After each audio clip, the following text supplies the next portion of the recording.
Hi, doll. I'm trying a new setup today. Hopefully, when I go like this, my arms won't be cut off anymore. I won't know until after I edit. The lighting is not as good on this in this position. The green screen might be a bit weird because of the shadows. Anyway, so let's get into it. So for me time, I'm still drinking my morning coffee, even though it is 3 p.m. And I'm not going to do anything during this. So I wanted to just quickly mention this product that I impulsively bought without thinking what it could possibly be. Facial hair removal pads. 6 strips and an applicator. So sometimes I just use those little blades to get the fuzzies off my face.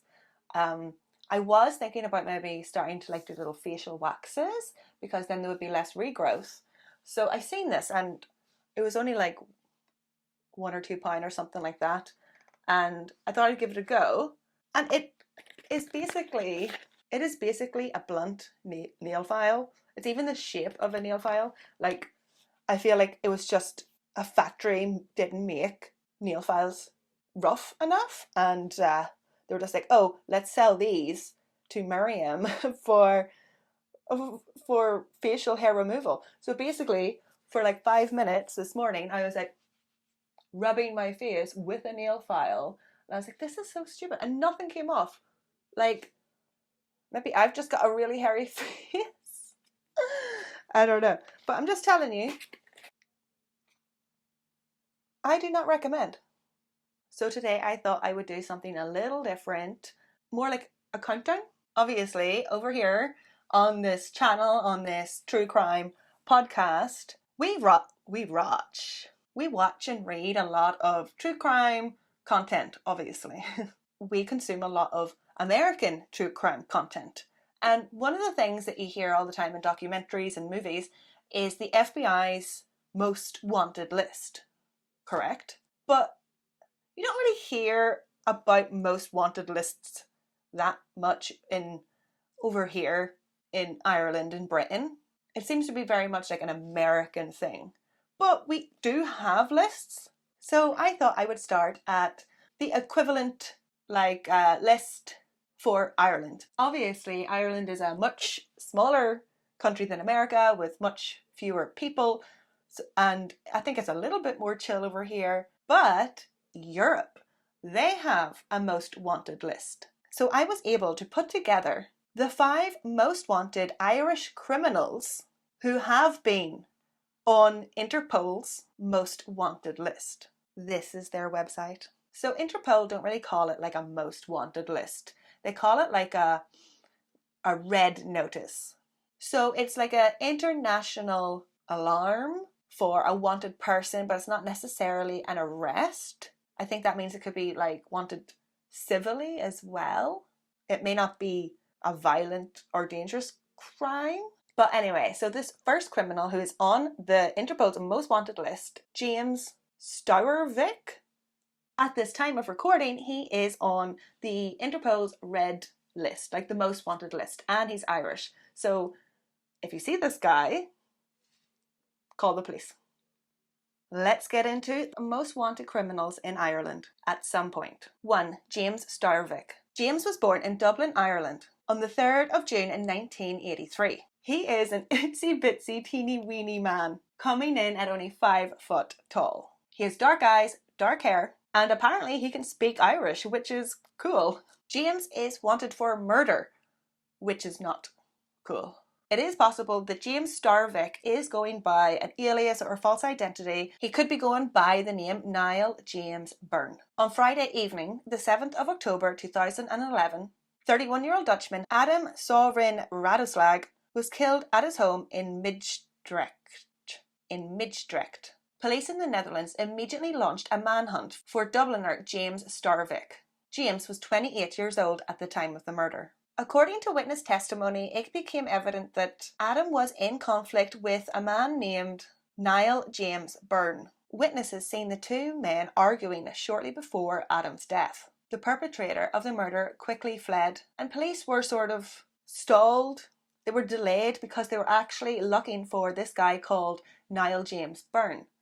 But upon investigating him, they found out that his name was actually James Starvick. So take a good look at this guy, James Starvick, or Niall Byrne, because he is Ireland's most wanted man on Interpol. 2. Victor Cosney, aka the Pirate of Prague, was born in the Czech Republic on the 20th of June in 1963. Victor is a fugitive businessman who also has Irish citizenship. When Victor was last in prison for financial crimes, it turned out that he had 6 Irish passports, at least. That's what they got off him. Victor has been running from the US and the Czech authorities since 1999. Victor allegedly was the mastermind behind an international fraud scheme and a bribery ring across several countries, conning 250,000 shareholders out of almost $470 million US. Victor graduated from Harvard Business School in 1989 with a bachelor's degree in economics. Later in life, Victor bought his way into Irish citizenship. He became an Irish citizen under the Irish Passport Scheme, or Passports for Sale Scheme. Is way before my time. So because he invested $1.5 million US in an Irish software company, he was given in exchange a passport. Like, that's just weird to me. That is how you became a citizen. You just bought your way in. Apparently this scheme is like no longer. At one point, Victor owned property in Ireland and used his Irish citizenship to run for European Parliament in 2004. I don't think it worked though, because he was imprisoned next year in the Bahamas. In 2007, he was released from prison, but he didn't seem to have left the Bahamas. The US have requested extradition, but the Bahamas are refusing to extradite. I mean, the Bahamas is like a tax safe haven, so they want to show to wealthy businessmen that they can be trusted. Victor is currently living the life in the Bahamas. He lives in a gated community with a boat, a mansion, and enjoying weekends on the beach. But in the off chance that Victor does return to Ireland, this is what he looks like, and you should alert the authorities. He can't possibly stay in the Bahamas forever. Well, he probably could. 3. Sligo man Thomas McGinn. Thomas is wanted by the United States. He has been indicted on 25 charges to defraud the US government and export military goods. Thomas has been accused of smuggling over $117 million US worth of illegal military parts and technology to Iran. All this done from his little cottage in County Sligo. Not the actual cottage. Thomas was last seen in Sligo in 2014. If you see him or his son who is helping, contact the national or local police. 4. This one is a little bit on the fence for me. I feel like I really want to know more whether or not this couple should be turned in. I'm sure some of my listeners and watchers will recognise this case once I explain it. Ethel Mary Blake and Timothy Blake have been wanted in the US since 2004 for kidnapping their 9-year-old grandson after visiting their daughter who lives in Chicago. Ethel and Timothy took their grandson Dylan out for lunch and then just went back to Cork. See, this is when it gets a little bit tricky. See, the High Court in Ireland, they denied extradition to the US. Dylan's mother, Serena, who has 6 children, said that her parents tricked her into letting Dylan leave the house, go for lunch without her. Serena said that her parents, Timothy and Ethel, made hurtful accusations against her new husband and Dylan's stepfather, who is in the army. The row between the families revolved around Dylan's new military style and a buzz cut haircut. Dylan's grandparents were not happy that he was then given his stepfather's surname. Timothy and Ethel said this whole act has been completely out of love for their grandson, who told them that he had an awful life and wanted to return to Cork. Dylan had in fact lived with his grandparents for years after the death of his father, Serena's first husband. The Blakes face one charge each of aggravated kidnapping, an offence that carries a maximum of 30 years in prison. The latest article I could find on this case was in 2008. I couldn't find any updates, and it is possible that Dylan is of age now to decide, like he's an adult now. I don't know what happens, like if anybody knows what happened in this case with Timothy and Ethel and Dylan and Serena, like did they all make up? I don't know, somebody tell me in the comments. 5. Michael Eugene Kelly was a priest from County Tipperary. He was living in California when he fled California after an arrest warrant was issued. He was wanted for child sex abuse charges. 3 former altar servers have come forward with allegations. In 2012 in California, one of his victims won a $3.75 million lawsuit, civil lawsuit against him. Michael left the US within 24 hours after this settlement was agreed, before he could be arrested on criminal charges. When he arrived in Ireland, Michael was also arrested and convicted on possession of child pornography. In Ireland, he was sentenced to 3 years in prison. So he's out now. I don't know if he was extradited back to the US. I couldn't find anything more about it. But if he did go back to the US, or if he does go back to the US and convicted, he could serve 14 years in prison. 6. If you see this guy, Tehran Zaman, I know it is an awful picture. Tehran is an Irish national but born in Pakistan. He is wanted for murder in Pakistan. The latest article I could find about him was in 2015. I don't know if he was caught, but if you see this guy, contact your local or national police. 7. Connor Vincent de Monte. He's kind of cute.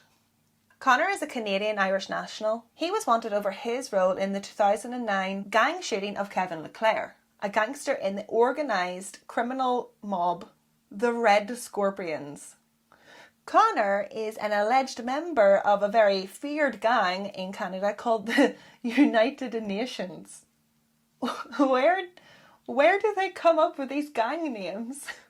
Canadian authorities said that the United Nations gang, like the name, comes from the diverse ethnic origins of the gang. Like they're all a mixed bunch. Its members include Canadians of different descent, European, Asian, Eastern and Iranian origin. So basically this gang will take anybody. I thought the point of a gang was that it was hard to get into a gang. Connor was on the Interpol Most Wanted Red Notice. Connor was a fugitive for 11 years until he was caught and arrested in Puerto Rico in 2022. He had been living there for years under an alias Johnny Williams. Is he trying to sound like a cheap bottle of whiskey? Johnny Williams? He had many aliases, apparently. In Puerto Rico, Connor spent his days playing beach tennis, whatever that is, and volunteering. Oh, aren't you just so giving and selfless, you murderer? So he was volunteering at a charity as a volunteer beekeeper. It's just so random. And get this, so the charity was called the Karma Honey Project. Like karma came back and got him. And honey to me reminds me of like a honey trap. Like that police do to like snare gang members and criminals. Also, I love how Connor's all passionate about the bees. Save the bees, but fuck the Red Scorpions. So no need to look out for Connor because he has been caught, thankfully. But yeah, that was a couple of the people, Irish people, or well, people with Irish citizenship anyway, who were Interpol's most wanted.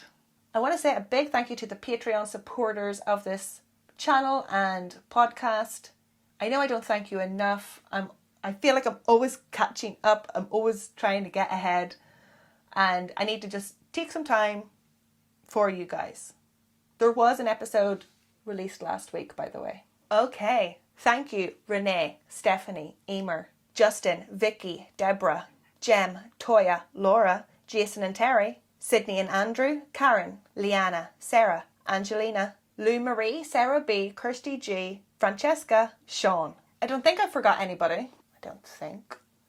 Thank you guys, and thanks for watching, Doll. If you have a true crime, Irish or British podcast idea or video idea, please let me know in the comments. Slán!